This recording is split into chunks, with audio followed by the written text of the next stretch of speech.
আপনার পরিচয়? রিয়াদ, তেজগাঁ থানা আছে। আপনার সাথে উনি কে? আমার ফ্রেন্ড।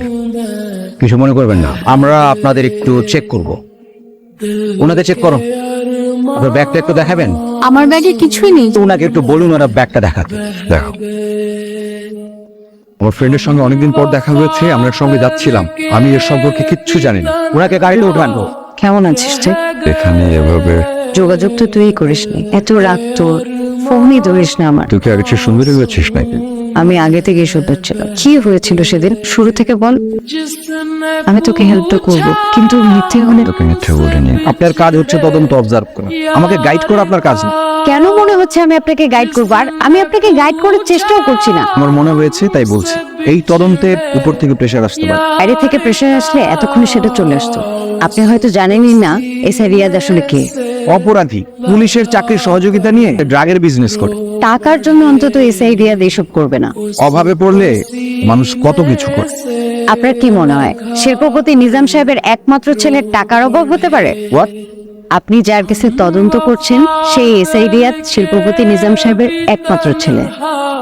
এখন আমার কি হবে? তুই কিন্তু তোর কথার উপর বহাল থাকবি, ঠিক আছে? সেটা না হয় বুঝলাম, রিয়াদকে এই কেসে ফাঁসানোর কি দরকার? রিয়াদের বাবা অনেক পাওয়ারফুল। বুঝলেন রিয়াদ স্যার, আজকে তদন্ত করার মুড নেই।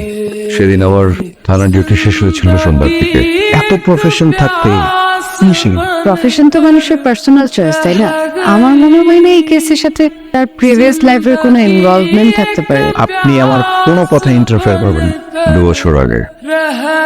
এদিকে আসো। গুড মর্নিং বাবা। ওনাকে চেনো? চিনব না কেন? Police commissioner Enayet uncle. উনি কেন আসছে তুমি জানো? তোমার কাছে কোনো কাজে? তুমি কি কালকে রাতে 30 ফিটে গাড়ি নিয়ে গিয়েছিল? গিয়েছিলাম। এটা কি?